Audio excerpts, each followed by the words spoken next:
Mbote bane kona ngai ngawa bino Jean-Paul Djamba na ili susu lelo na cadre ya émission na biso tolobe la santé ndenge boyebi bande kona nga tolobaki ke série tokosala série ya ba émission o etali maladie ya mutu o babengi les maladies mentales tobandaki na émission ya liboso o tosali na fait comprendre bino différence ezali entre santé mentale na maladie mentale. Bon, émission ya mibale tosali dépression eza nini tosali to expliquer bino siko émission ya misatu tozosala na ba malade babengi ba psychose eza nini et puis maladie munene na ba psychose ezali schizophrénie ya onde émission lelo to intitulé yango schizophrénie. Mais avant la banda ko expliquer bino schizophrénie to malade to benga na kisasa malade ya liboma eza nini nako banda bomo misana ko pesa bino ba définition et puis ko expliquer bino définition ba facteur favorisant ko expliquer bino ba signe oyo ke soki omoni mutu na entourage na yo abani ko développer ba signe wana to bilembo wana okoki ko alerter médecin traitant na yo okoki ko alerter entourage na yo na yango bandeko psychose o tozosala lelo eza ensemble ba maladie o babengi psychose eza nini na yebisa bino ke psychose ezali différence na ba névrose tokomona ngo oyo ba obsession oyo ba phobie oza na réalité na oza en face ya réalité, c'est-à-dire que ozobanga tozosala mais oza na réalité, tandis que psychose rupture ezali na réalité. Donc oza na mokili oza na monde na bisote o créer neti mokili na moko ya onde différence ezali entre psychose na névrose. Donc les autres comme on a ba psychose mais principalement malade munene na psychose ba bengi schizophrénie ezali ni bande kona ngai. Donc d'emblée il faut koyeba ke na ba malade ba bengi psychose toza na ba signe minene bato mususu bakoloba mibale misato menga na kotangela bino misato. Signe liboso na ba malade nyonso oyo tozomona ezali ba idée délirante na ko expliquer binongo. Signe mibale ezali ba hallucination, signe misato ezali ba désorganisation. Wana ezaka pona koyebisa bino ndenge tokokota en profondeur petit à petit. Na ba trouble psychotique bande kona ngai to pathologie psychiatrique tozana schizophrénie bande kona nga ezana ba forme ebele. Tozana schizophrénie oba bengi paranoïde, tozana schizophrénie oba bengi hébephrénique, tozana schizophrénie oba bengi catatonique. Ba forme wana ezebele. Ero komona psychiatre ye moko muta koyeba par rapport à ba signe ozomemelae ndenga ko classifier. Tozana trouble schizo-affectif, tozana trouble bipolaire, tozana psychose chronique non dissociative. Donc nous sommes dans un cadre de la psychose. Psycho bande konanga malade to komona lelo komona ngo schizophrénie. Ya onde to benga na kisasa malade ali boma. Définition nango eza nini? Eza toujours en français. La schizophrénie est une maladie psychiatrique chronique qui affecte le processus de la pensée, altère la régulation et l'expression des émotions et parfois modifie les comportements du patient. La perturbation varie d'une personne à l'autre. Cette maladie se caractérise par un certain nombre de symptômes souvent difficiles à vivre pour le patient et son entourage. Voilà définition Torolimbola Ningala. Définition pour ces abris. La schizophrénie est une psychose caractérisée par une désagrégation de la personnalité ainsi que par une perte de contrôle vital avec la réalité. La schizophrénie est une maladie psychiatrique caractérisée par un ensemble de symptômes très variés. Les plus impressionnants sont le délire, les hallucinations, et le plus invalidant de ces symptômes, c'est le retrait social et la difficulté cognitive. Wana définition en français. Psychotozon à la lingala bande konangai. Schizophrénie eza malade à l'iboma. Psycho malade à l'iboma wana bazo explicango schizo et ngolo banini. Schizo bazo komango S C H I Z O. Schizo et ngolo ba coupé. Phrénie et ngolo ba esprit. Dans la mukuse bazo loba esprit coupé. Yamonde schizophrénie. Siko bande konangai na ba maladie oyo tozoloba, il faut sikona bana ko expliquer bino ba signe. Ndenge no koyeba ke muto yo azobela muto. Sikoyo na ba signe wana tozana o ba bengi symptômes positifs ya maladie oyo. Tozana symptômes positifs na ba symptômes négatifs. Symptômes positifs et ça ba signe positif. Et nous avons des symptômes positifs. C'est-à-dire que symptômes positifs à part maladie, et ça ba manifestation ou ils ont l'accès que perception nae habituelle, l'environnement nae et ça des choses à moter. Comment décrire les symptômes positifs? Il y a une définition. Symptômes positifs, bilembo oyo komona ke mutoyo abeli liboma eza mo ebele. Na kotangela bino quelques bilembo oyo eza courant. Tout en sachant que bande konangai bilembo nazoloba to ba signe to ba symptômes nazoloba eza ko varier d'un individu à l'autre. Signe zepanangai et cause ale pas mutum sauter. To mutum susu ako développer o ba bengi ba symptômes positifs et mususu ba symptômes négatifs. Mais musu ako développer même balé. Sikoyo mutu na mutu azana ndenge nae. Il y a des difficultés eza mingi na maladie aliboma pour ba médecin, ba psychiatre, ba pesa diagnostic noki. Pour maladie ezala komona ata 6 mois ba psychiatre bazo zela bazo tâtonner nan. Ti ba 1 an nde ba yokoyeba ke non to classifier en boye par rapport à bilembo, par rapport à ba comportement, par rapport à ba signe au malade azo mema. Il y a des difficultés eza penza première année pour la reposer diagnostic. Si vous avez un signe positif, signe positif, productif. Donc ce sont des manifestations qui modifient la perception habituelle de l'environnement. Donc signe à l'ebosso, on a des idées délirantes. Bah idée délirante et zanine. Oh bah délire et zanine. Délire et zanine, on a des idées, oh ils ont mis ça, oh ils ont vérité. Donc c'est-à-dire que idée ou ils adapté à la réalité. Il y a des délires. Bon, délire, tout comment qu'on banalise, on m'a dit que c'est un délire, mais il y a que ceux qui ont une idée à délire, une idée délirante, c'est-à-dire qu'ils ont coupé la réalité. Makambozo kanisa, il y a solo, mais il y a solo. Ozo misa la film, il y a des délires. Si on a misa la film, mutuana bakolo bake azo déliré. C'est-à-dire que délire, ils allaient, ozo misa la idée, ou ils allaient réalité. Il y a des délires. Alors, signal bosso et boma, ezali ba idée délirante. Si ko idée délirante wana, eza na ba thème ebele bande konangai. Donc idée délirante wana eza na ba thème ebele, c'est-à-dire que ba thème ezanini. Thème kozala sentiment ya persécution. Ozo mona neti mokili mobimba ba inio. Mokili mobimba zoli ngaba bomayo. Idée ya bosso ya mona ya délire au balbaka délire à persécution. C'est-à-dire que ozo mona ke monde momba ezo inayo. O le kananzela bato bazolo bayo bazolo belayo otambola ozokanisa bato nyuso bazotala yo na ndenga mabe l'esprit mabe okoti na bisi bozo mona ti bisi mo batourner bazotonga yo siko yo okomo banga siko na persécution na ndisiko ekomisa ke bato mutu abimaka so na ndako na ete mutu azako sa musala akende su musala te mwana barako kende classe akende su classe te po azokanisa ke soka bimi na nzela Batons bazotalae, soit continue à bus, batons bazotalae, et puis bazotongae, et puis bazo c'était malheur. On a des idées babengi persécution, idée alibosoya, idée délirante. Donc on perd de contrôle la réalité. Donc, on a français bakomi pareil, hein.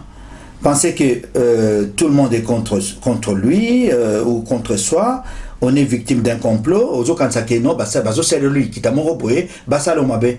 Donc, au commun idée, on va bien à paranoïa. que ozo kanisa ke bato nyonso bazo kanelo mabe yoka muto osala bien monde mobeza contre yo. Donc bato yango nde nalobi na bino bamation na ndako te azo kanisa ke aza surveiller. Idée ya persécution wana mpe kokoma mpe na ndako nao ovandi bozo kanisa batielo bamicro bazoyoka yo. Bato mosusu omona na bamire bakanisi bamire eza na caméra bazomona ye basurveiller. Donc eza souffrance makasi bandeko na ngai. Na baptême nayebisi bino tozokende kaka na basymptôme oyo babengi positif. Nayebisi bino sentiment ya liboso ya persécution. Sentiment ya mibale eza ya mégalomanie d'influence. Donc okokanisa ke yo nde sikoyo oleki bato nyonso. Mégalomanie sikoyo ozomimona neti Barack Obama.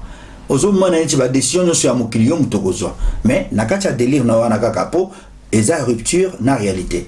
Hein, donc psychose ezali rupture complète na réalité au sali mokili na yo au sali monde na yo. Donc ozomimona makambo nyonso okanisa yo kaka ozokanisa mais eza réalité te. Sikoyo nayebisi bino thème ya liboso ezali sentiment ya persécution. Thème ya mibale ezali moto akozala na mégalomanie. Thème ya misato ekozala religieux. Omona bapatient mosusu tozwa komona yebiso alobi yende Yesu yende Messie batindi ye po libérer bato batindi ye po asilisa masumu mokili et puis azo croire nango neti ya solo azo souffrir ke bato bazolanda ye te mais na cadre ya délire wana religieux mpe ezali badélire mosusu eza mystique. Donc croire avoir des pouvoirs mystiques. Donc moto azokanisa mpenza ke non ti aza wana aza na bapouvoir mystique akoguérir. Bamususu mona alobi na ye soki abwakeli oso ye na monoko soko bana kobela malade nyonso esili. Donc tozomona yango ebele omoni na kokota na cadre ya baka clinique oyo tozomona tous les jours na bopito te mais badélire mystique eza mingi na bandeko na biso na religieux ke pouvoir akoguérir par exemple oyo tozomona azwi koka asopeli moto asambeli alobi aguérir ezali malade ya liboma bandeko na ngai. Donc bon voilà napesa bino exemple moko par exemple ya badélire mystique. Patient moko alongwa awa alobi azokende Mecque oyebi mikolo oyo bato bazosambela bamusulman bazokende na Arabie Saoudite na Mecque mais ye alongwe makolo awa alobi azokende Mecque na makolo alongwe Paris ti akomi côté ya babanlieue moko pembeni okota na département ya Somme okoma côté ya Compiègne tout ça na makolo nde balokoti na bambila po fatigué ya kosakana te bampule ebimi na makolo banini batuni balobi non alobi na délire na ye po na ye azokende Mecque na makolo ozomona niveau ya folie neti mutu mosusu par exemple exemple mosusu toujours na cadre ya délire patient moko alongo Suisse aye koluka mwasi na ye na France sikoyo azodetaye mwasi wana azokokana na Véronique Sanson bamama oyo bamana koyemba musique kala sikoyo ye alobi mama wana mutu akomelaka ye asolaka ne na telefone alongo Suisse aye koluka ye ti ase retrouver na Roissy nana koma France te bamemeli biso ye na hôpital psychiatrique. Ozomona donc baexemple eza ebele sikoyo bathème mosusu bandeko nanga toujours na basigne positif oyo basymptôme positif basigne mosusu omona thème mosusu ezali affiliation. Moto mosusu malade mosusu alobi ke non abotama na famille ya Chirac aza mwana Chirac a déclaré ete to aza mwana Mitterrand po na ye délire oyo babengi thème ya affiliation eza ya solo sikoyo yebisa ngai moto azoloba bongo okokontrole ndenge po ye po na ye eza ya solo mais sikoyo na hôpital bamemi ye balobi non mama oza maladi to papa oza maladi tala famille no ye yo baboti no bango oyo acte de naissance no yango oyo mais azondima te po na ye aza mwana Chirac to aza mwana Obama omoni yango nde babengi délire affiliation. Bathème mosusu bandeko na ngai ezali mystique nde nayebisi bino. Donc oza koyoka bavoix que il faut guérir au sauver monde et ozali envoyé à Dieu pour osalisa mokili ezali pe na psychiatrie eza pe na malade oyo babengi schizophrénie eza pe na ba oyo babengi symptômes positifs eza na thème oyo babengi ya mystique to religieux. Tomonaka bandeko il y a quelques années, il y a 3 ou 4 ans, pasteur moko abima na Gabon kaka na banini oyo bathème oyo religieux na mystique alobi moi rivière moko ezaki wana azotraversango au nom de Jésus asambela mobiliza bato presse baya abandi kokatisa mai ti akomi na katikati ya mai asenoye akufa donc bayi koyeba ke na bantécédent nekala azalaka suivi na psychiatrie zomona era za na délire wana ba bengi ba symptôme ba bengi positif donc o azo kanisa na mutu na ye azomona ngo réalité or azana rupture na réalité mingi ba kometaka ba crime bande kona ngai mingi ba kometaka ba crime ba bomaka batu ekomaka bazo sala ba délire mutu mususu lisusu ba exemple eza tellement belé mutu mwasi Tche mamane bambeli alobi abimise l'esprit à ma beza na kati na e. Abomi mamane na 12 coups de couteau na pembeni ya biso na Paris. Ozomona na cadre délire na yo na kaka. Alongole mauvais esprit azo tchube bambeli ti mama na kofi.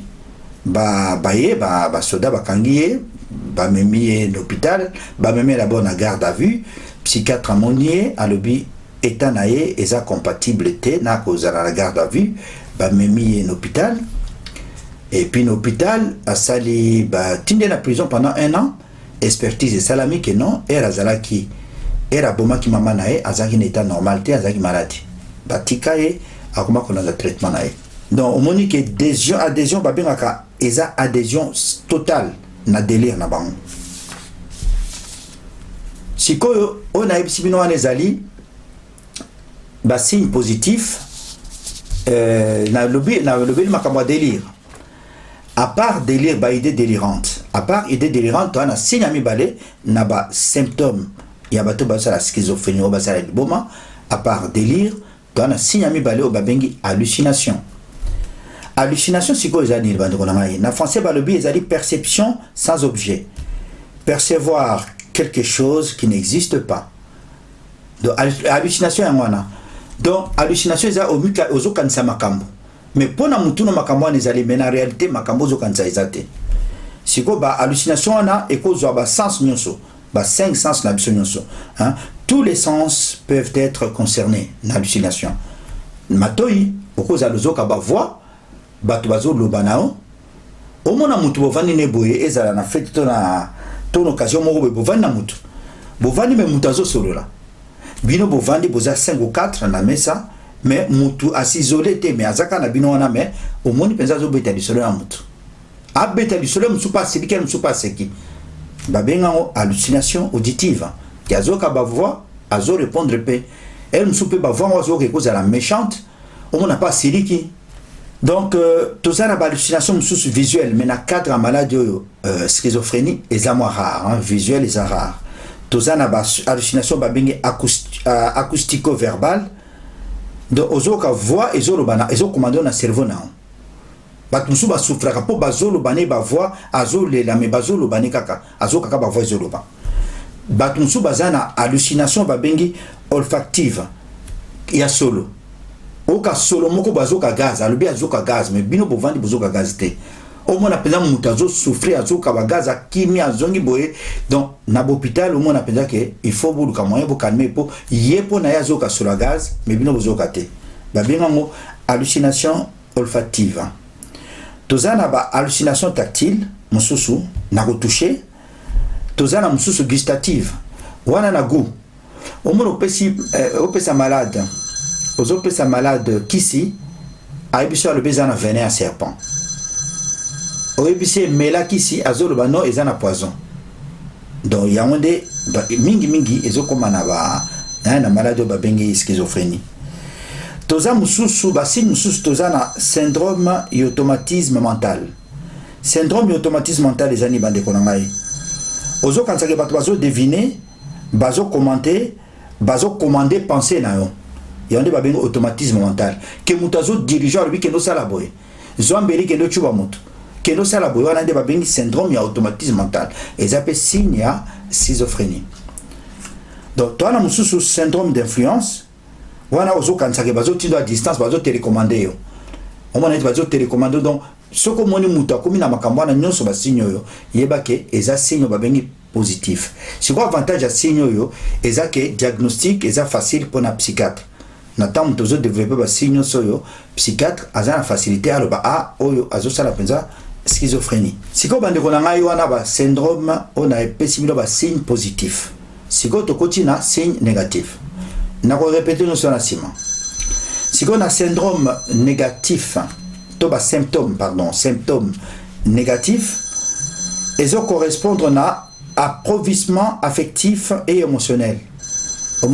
Na négativité, na syndrome négatif pour moni, et ça na positif au moni makamno so wana salama, mais malade nous sommes na syndrome négatif. Sur le syndrome négatif ezali sikoyo appauvrissement et affectif na émotionnel.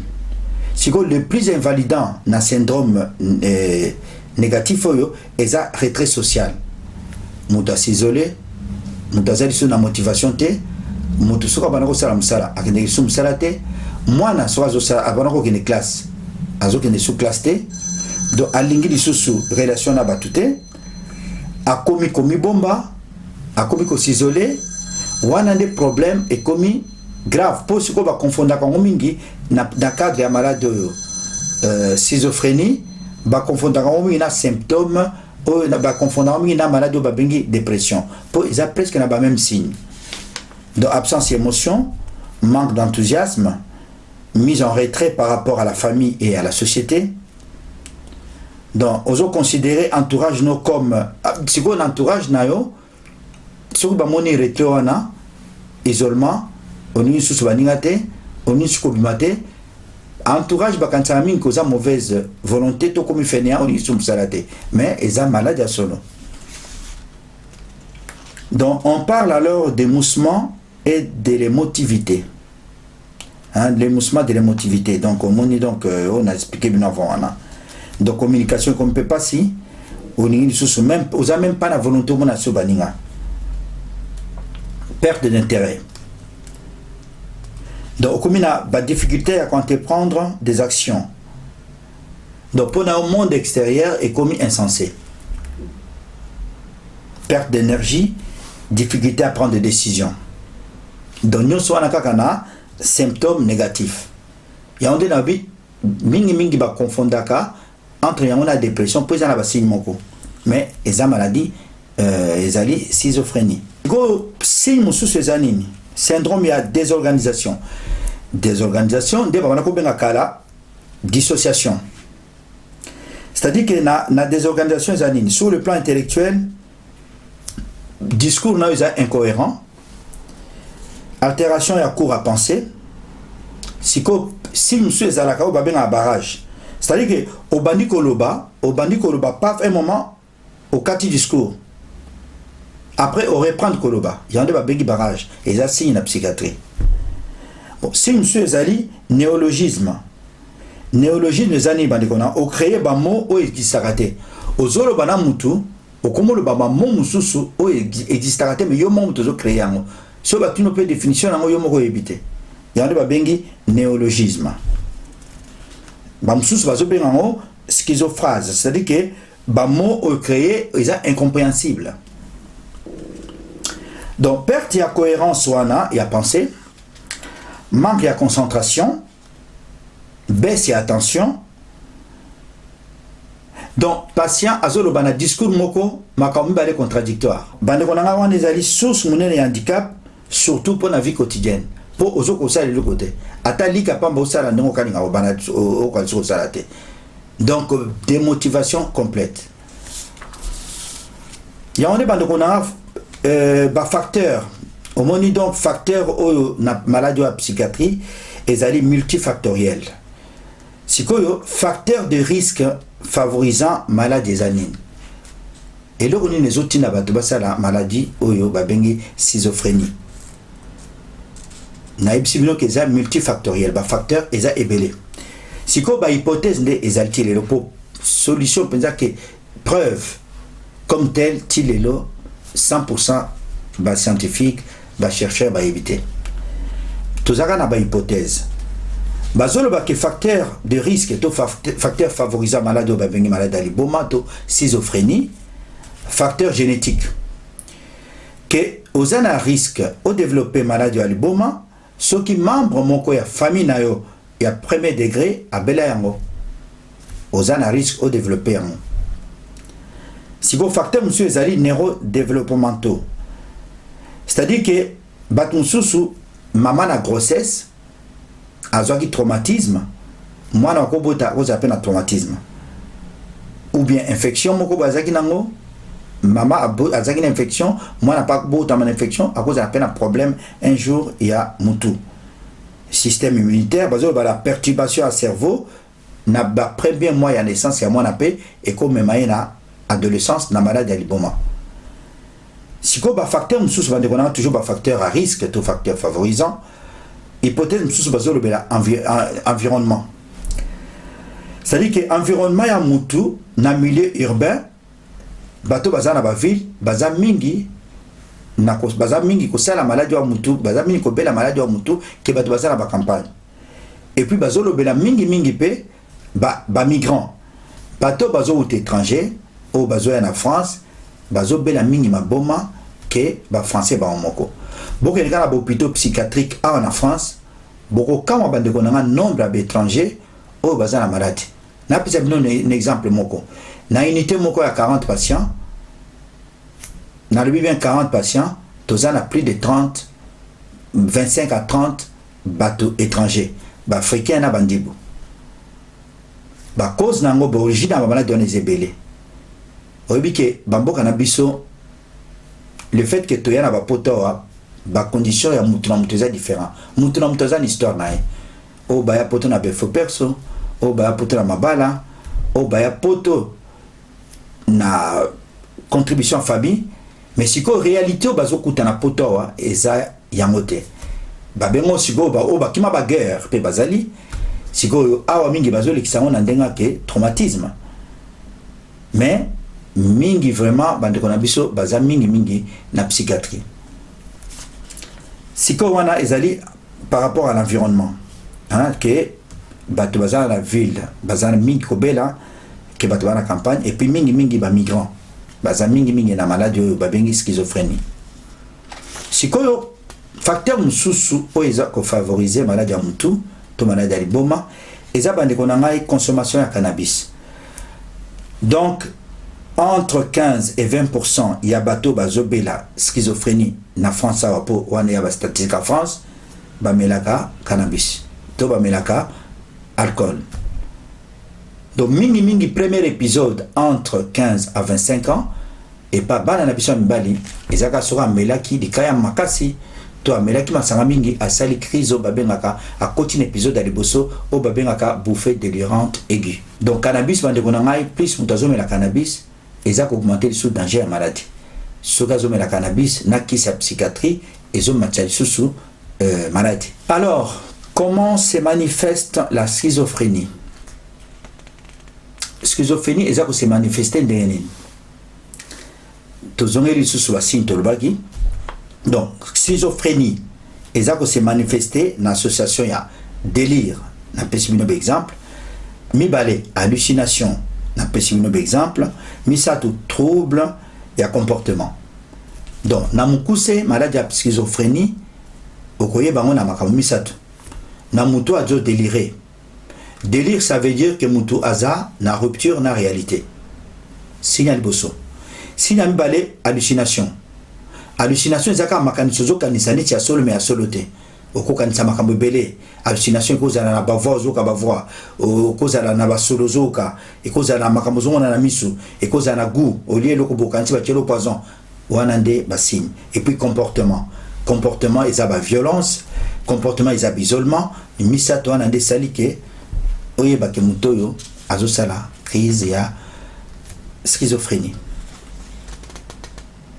Sikoyo baye bakango denini comment se manifeste o ana na pesimino ba association ba signe mais sikoyo pe bato baza très important na komema ba signe yo et pas médecin et sa famille et sa entourage rapport entourage azomona changement ya comportement na yo à l'objet que non, ce n'est plus la même personne. Aux alaki gentil, aux alaki gentité. Au banako sa musala, aux alaki musalate. Au banako sukoloko vanda une semaine au kota al douchete. Au banako bimozaki na baninga repli total aux alaki sous na moningate. Entourage ne siko ba monaka que non, ça va pas.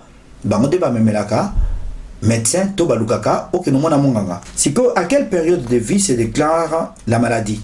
Si comme maladie bande konanga et se déclare na période d'une vie.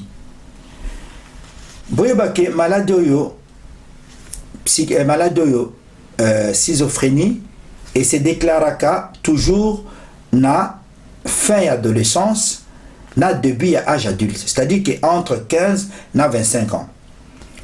Malade ils aura mingi ba garçon na ba joana, mais ils aura peu basi plus tard.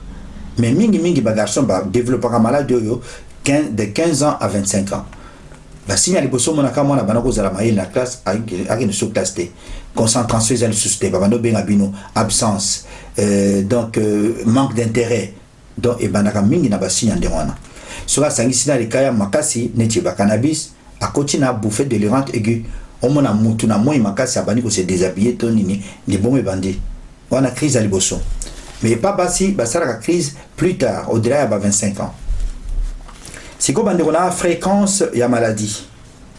Maladie oyo babengi schizophrénie ils ont touché 7% à 1% de la population mondiale. Maladie ya liboma équipé mbokate, équipé posoté, équipé rasté, équipé HD, et puis équipé de sexe mastomobali. Donc, il y a plus de 25 millions de personnes qui souffrent de la schizophrénie dans le monde.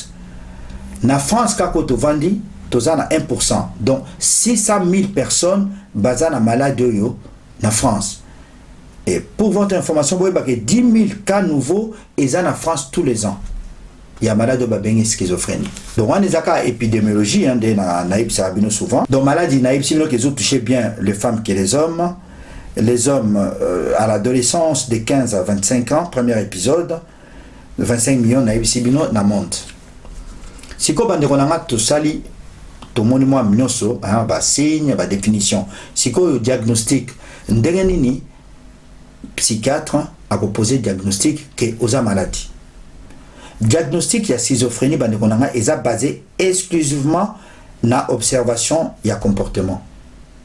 Bazotala etamboli nao ndeko zalaka ba changement oyo comique nango nde à partir de l'observation wana nde bakoyeba ndeni na kopesa diagnostic. Siko observation eza comportement nao et puis ba symptômes oyo patient azomema to ba proche bazomema pas médecin ba signe nde bakoyeba ko le bakeno oyo azosala maladie telle. Signe liboso bande qu'on a des motivations par rapport au travail, retrait vis-à-vis de son entourage, agressivité, manque de sommeil, comportement bizarre, propos incohérents, exemple koyoka bavoa, ozoka bavoa. Cette phase peut se prolonger plusieurs semaines voire plusieurs mois. Na phase wana ozoka bavoa, ozo malisusute et kozala 1 mois, 2 mois, 3 mois, ti ba 6 mois. Si go ba trouble ngo mabenango, plus ozo mela, plus eza ko s'accentuer, plus ezo vanda, plus ezo kola. On ba psychiatre bazana besoin de temps pour ba poser diagnostic. Pour mingi kala ba na ko sala bere romo na ba lubi kamboye, 3 mois après va changer. Si go ba comment ko mpesa moi temps, il y a ko observer ou suivre même pendant 6 mois. Au bout, il y a 1 an à poser diagnostic sans que se tromper. Il est très nécessaire, il y a qu'informer malade. Quand la malade va zobela. Quand la psychose. L'élo, la loi est comment ceux qui diagnostiquent opposé, au malade que non, monsieur, to madame, aux la psychose, aux la schizophrénie. L'élo est obligatoire. Quand la bomba. L'élo, mutufaye bake, azobela, maladie telle, pour avoir ça l'acheminement, pour avoir condiment. Pour maladie, nous avons des secondimi, guérison est possible. Si vous avez un doute, tozo ima est bien té. Monsieur, bah ébissio, aux en temps au sala deuil, hein, aux en temps au sala bah étape deuil, étape deuil, nasna ébissio non a bémission susu, au koyo kango, et bandeli au sala deni, après deni ezani choboyi au yogite, après siko étape nous sous ezali siko on s'est révolté. Pourquoi ngai malade à poison ngai après étape à misato et cause à la vraiment dépression au coin la dépression après étape à les que marchandage au bando le babon ce qui n'a rendu peut-être qu'ici n'a ko bika ou en étape il y a 4 ans si go dernière étape c'est acceptation ceux qui ont dimi après au bando dans le traitement nao mingi ebake ceux qui mouton dimi 50% de guérison est ça possible.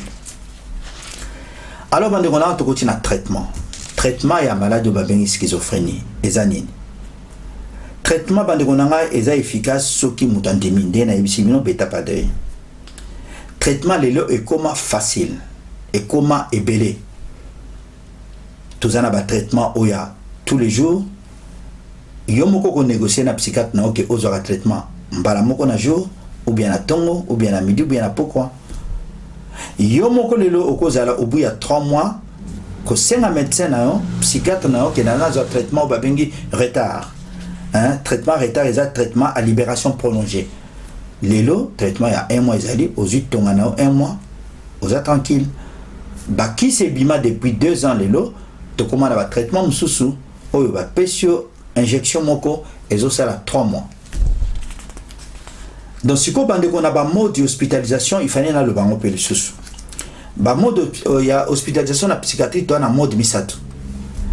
Toza na mode ya liboso façon nini mutu akotaka na hôpital ya psychiatrie to hospitalisation, toza na modèle misato. Modèle ya liboso ba bengi hospitalisation libre. C'est-à-dire que zayo moko so moni kenzo to neza bien te to famille no ba moni ko za maladie on dimi yo moko komisalisa.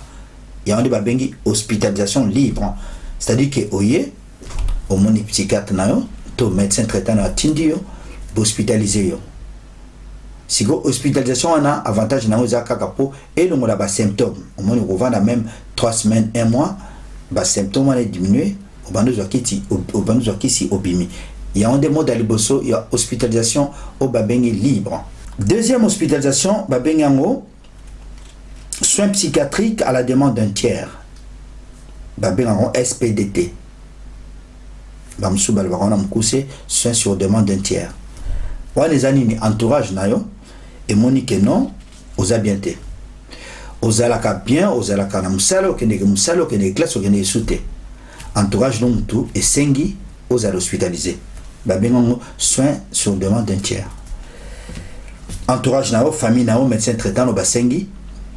Mais ce que vous avez bango bako sala certificat wana ba memio na makasi na hôpital soko boy ko coopérer bango bako memio na hôpital eza droit na bango sikoyo ya suka ezayo ba banako benga kala acho wana eza sikoyo oyo ba bengi lelo SDR wana eza nini hospitalisation oyo médecin oyo mokozi ya mboka mutu asenga hospitalisation wana maire ya ville to préfet so ba monike oza danger pona yo moko et puis aux danger pour na batu mususu ou bien aux perturber ordre public netu o termina balabala obani ko se déshabiller neto mona ka bantusu o mona termina zera longo bilamba batu bazona ndaye mbala moko hospitalisation sur demande d'un tiers mais acho o babengi SDR de autorité mutu tindi bakangayo ba memo hôpital wana bambila bakoya bakukangona makasi ba memo hôpital psychiatrique et puis pour bima il faut préfayer ba to merayeba et puis ordre pe il faut utana psychiatre amona ko komi bien okolega pe na justice okolega na juge juge abengio atala mode ni hospitalisation tout ça avant mais comment procédure mulai to basala ka 1 2 mois voire 3 mois en hôpital sera se stabiliser ba symptômes ekiti ndeba bimaka na mode ya misatwana donc yango bande konangai wana tozo na ka ba traitement. Donc, la schizophrénie se traite. Maladie à l'iboma et se traite. Il y a solo et maladie chronique. Il y a solo sur 100, 20% bazalaka guéri.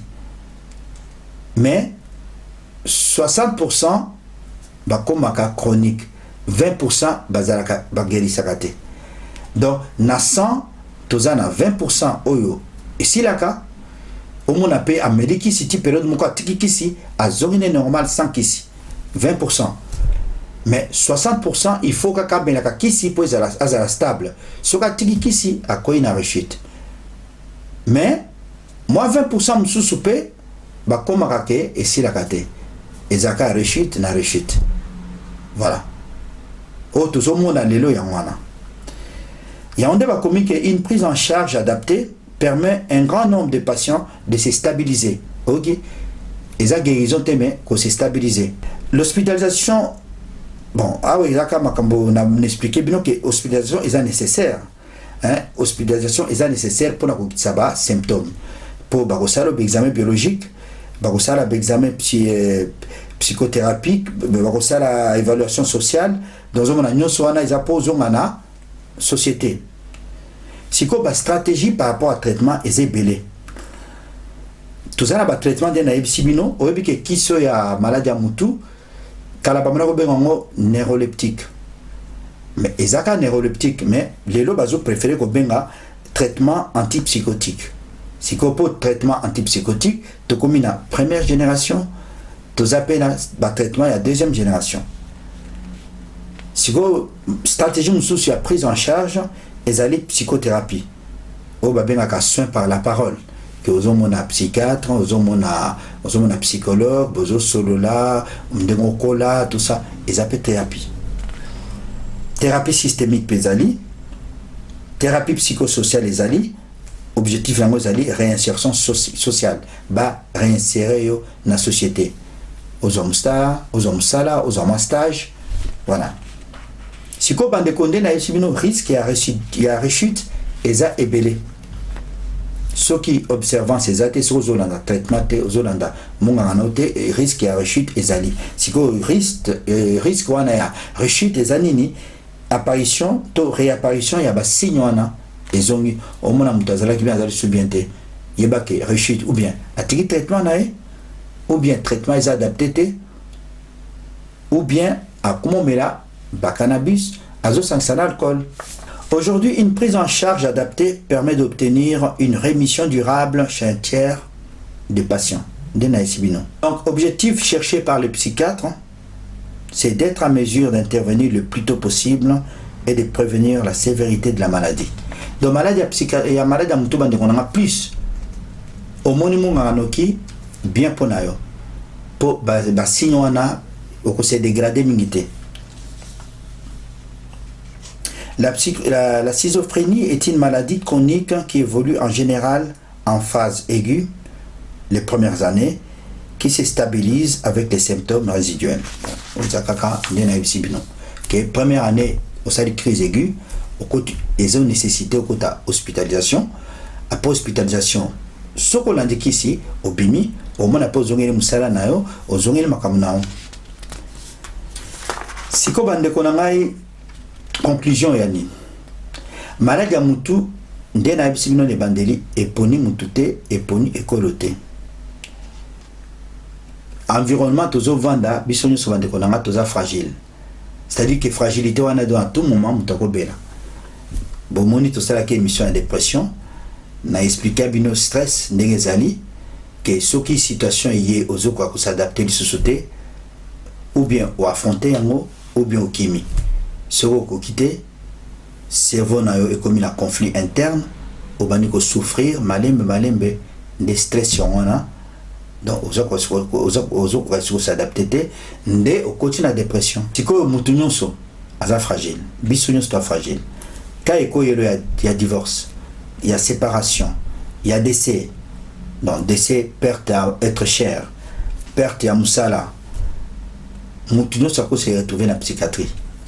Pour battre tout le monde dans la psychiatrie, ils ont battu bazane tiyo nangai ba musu baza ba responsable ba musu baza ba chef d'entreprise mais à un moment donné mon amuto akokite na ngo bande ko to milengera ya onda ebisa bino na santé mentale na maladie mentale que santé mentale les ali bien-être na yo yani ni ko sala attention na yo na makambo zo sala na environnement na yo tiko batu mususu bande ko bazana plus ba symptômes ba signes positifs que batu mususu mona zo sala maladie depuis 4-5 ans boye bakate mais a développera jamais signe positif aka na signe négatif bon mona ka mutu ana zakane bon o amona lisusu batute mais non il faut que aider pour mutu azo bela mutu aza vraiment maladie ana besoin ya biso batutoza soi-disant normaux to sungaye.